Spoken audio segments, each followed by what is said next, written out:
Okay, so one of the things that's come up time and time again is that new drivers have no idea on the information inside this package. Okay, so for life coaching for you for this session, this is what we're going to jump into. So I put together a little document just literally overviewing the following things. So insurance and driving license details, breakdowns, emergency situations, fuel reserve, GMAP planning, speed, spare phone, cash, and blankets. Okay, so some of this stuff you're already going to know, but this is just a little document to help you out.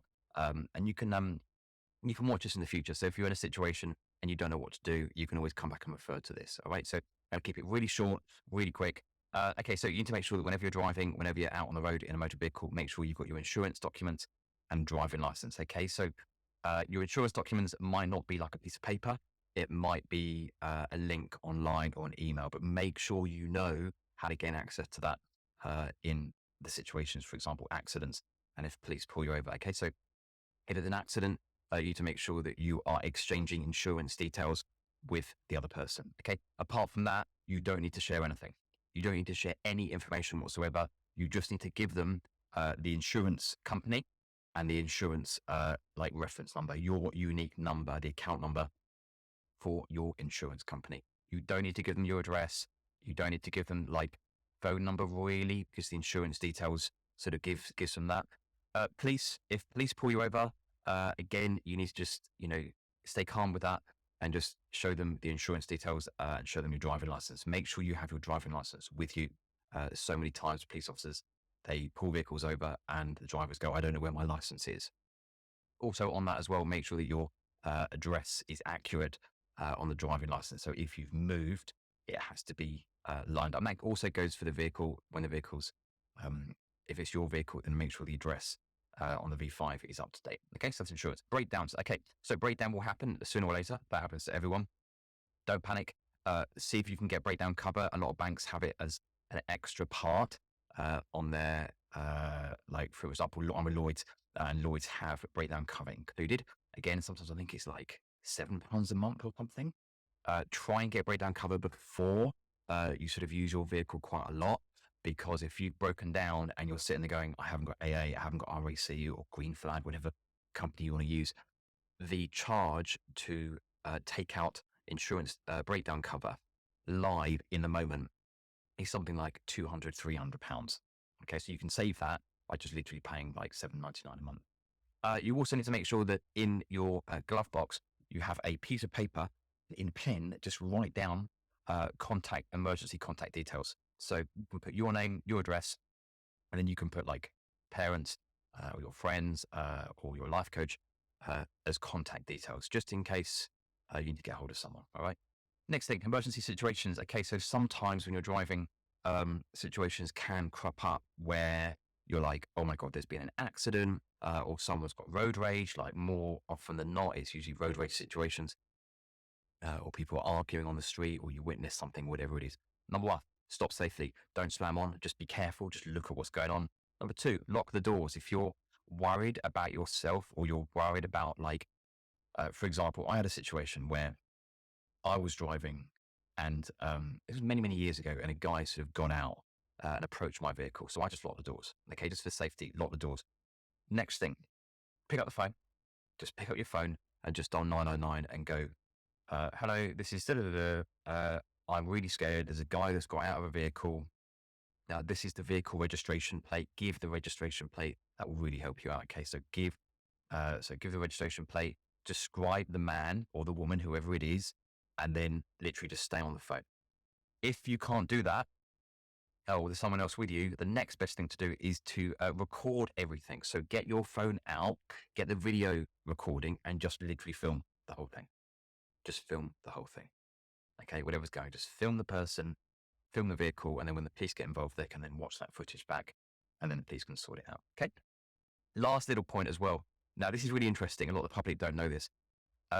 If you're driving and you're scared and something's happening and you genuinely believe that you are in trouble or you're being followed or something else is happening, if this happens, which it does sometimes, you can use your phone while driving if you can justify it. Okay. So don't use your phone while you're driving any other time. But if it's an emergency and you think someone's following you, you can pick up the phone and go, 999, this is who I am.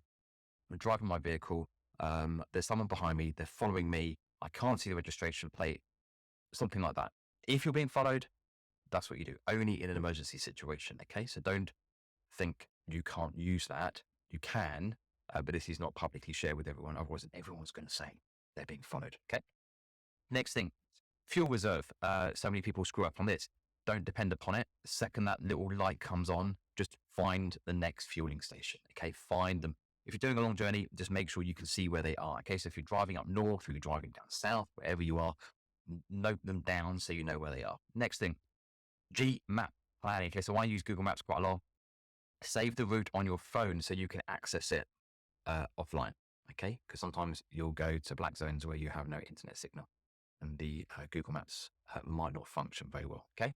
You can view the turns in the app so you can get an idea of what the junction looks like before you get there. So if you're going on the M25 or the M6 or some big motorways and you've got like these massive junctions with like 7 different lanes or something, don't get there and go, oh shit, what am I going to do? You can view that area before you get there on Google Maps. Next thing, take the pressure off of yourself. Keep it easy. Allow an extra 20 minutes. If you need to be there at a certain time, just budget an extra 20 minutes. Okay, speed. Here we go. This is quite an important one as well. Yeah, so speed is a very, very interesting thing because people have no idea that your right foot on that accelerator, you pushing that down 1 centimeter too far. I mean, that is such an easy thing to do.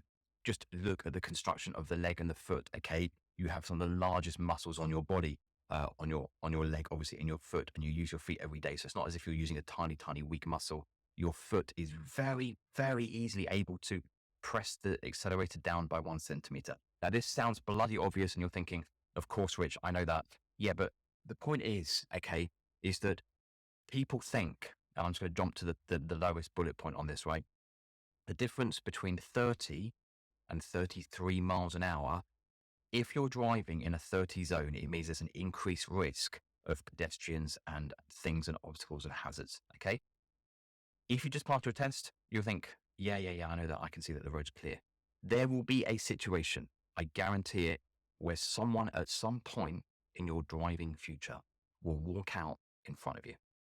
It will happen. It's happened to me. It's happened to my friends, and it will happen to you. Just so you know, okay, and this stuff is real, okay? If you knock someone over at 30, their chance of survival is pretty low. It's pretty low. If it's a child, if you look at the height of a child and the construction of a car where the bonnet is, it's closer to the child's head. Okay. Adults a little bit different because you're going to hit the upper body. But for a child, if a child walks out and you hit the child at 30 miles an hour, chance of that child surviving is very, very slim. The difference between 30 and 33, the chance of the child surviving at 33, which is this 10% myth. People think, oh yeah, you're allowed to go a little bit quicker, 10%. It's bullshit. The speed limit is 30. It's not 33. Okay. It's against the law in a 30 limit to do 33. If you knock someone over at 33 and it's a child, the chance of them surviving is like next to none. They will not survive. They will not survive. Okay. And I've seen it time and time again where people have put their right foot down 1 centimeter too far, just not thinking, or just not giving a shit. And then something happens that you didn't expect. And then what happens is that you've killed someone.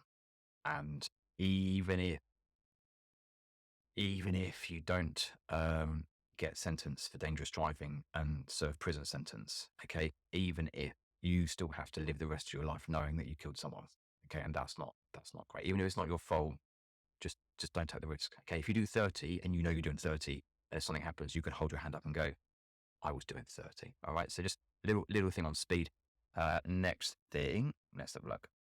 Okay, so I never used to do this, and it caught me out a couple of times. Have a spare phone. Have an emergency phone, a cheap one. Get it on eBay. Get it on Amazon. A spare phone.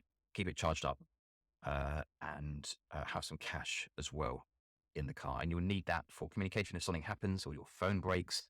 If you need fuel, if you need food, and if your car breaks down or something's gone wrong or you're stranded, have 3 blankets, not 1. Have 3. Okay, because 1 blanket isn't usually enough. If it's like snowing outside, one blanket is going to do nothing. Okay, so just get loads of blankets as well. And that's it. I hope that helps. Just little top tips from me as your life coach. First time drivers. See you soon.